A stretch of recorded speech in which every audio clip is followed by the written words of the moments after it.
खुतबा number 13, जिसमें जंग जमल के बाद अहले बसरा की मजम्मत फरमाई है। बिस्मिल्लाहिर्रहमानिर्रहीम। अफसोस, तुम लोग एक औरत के सिपाही और एक जानवर के पीछे चलने वाले थे। जिसने बिलबिलाना शुरू किया तो तुम लब्बैक कहने लगे, और वो जख्मी हो गया तो तुम भाग खड़े हुए। तुम्हारे अखलाकियात पस्त, तुम्हारा अहद नाकाबिल एतबार, तुम्हारा दीन निफाक और तुम्हारा पानी शोर है। तुम्हारे दरमियान कयाम करने वाला गोया गुनाहों के हाथों रहन है।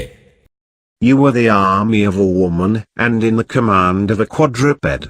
When it grumbled you responded, and when it was wounded, hamstrung, you fled away. Your character is low and your pledge is broken. Your faith is hypocrisy. Your water is brackish. He who stays with you is laden with sins.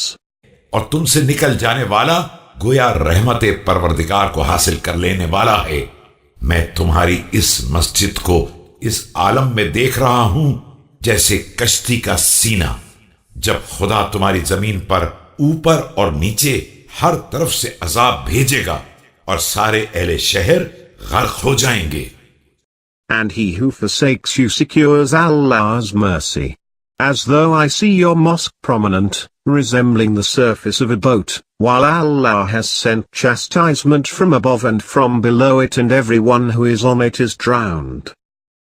दूसरी रिवायत में है, खुदा की कसम तुम्हारा शहर गर्क होने वाला है, यहां तक कि गोया मैं इस मस्जिद को एक कश्ती के सीने की तरह या एक बैठे हुए शुतुरमुर्ग की शक्ल में देख रहा हूं।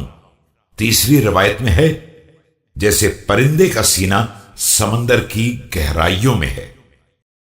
Another version, by Allah, your city would certainly be drowned, so much so that as though I see its mosque like the upper part of a boat or a sitting ostrich.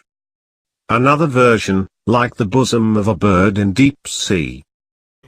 एक रिवायत में आप अलैहिस्सलाम का ये इरशाद वारिद हुआ है, तुम्हारा शहर खाक के एतबार से सबसे ज्यादा बदबूदार है कि पानी से सबसे ज्यादा करीब है और आसमान से सबसे ज्यादा दूर है।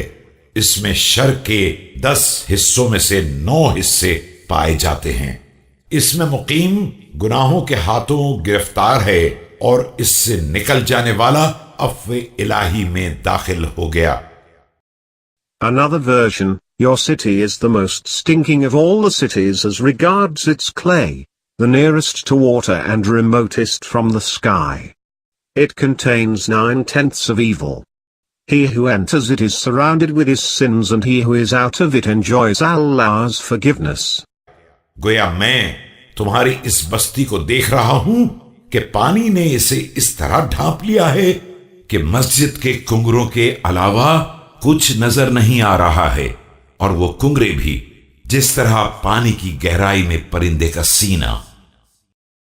It seems as though I look at this habitation of yours that water has so engulfed it that nothing can be seen of it except the highest part of mosque appearing like the bosom of a bird in deep sea.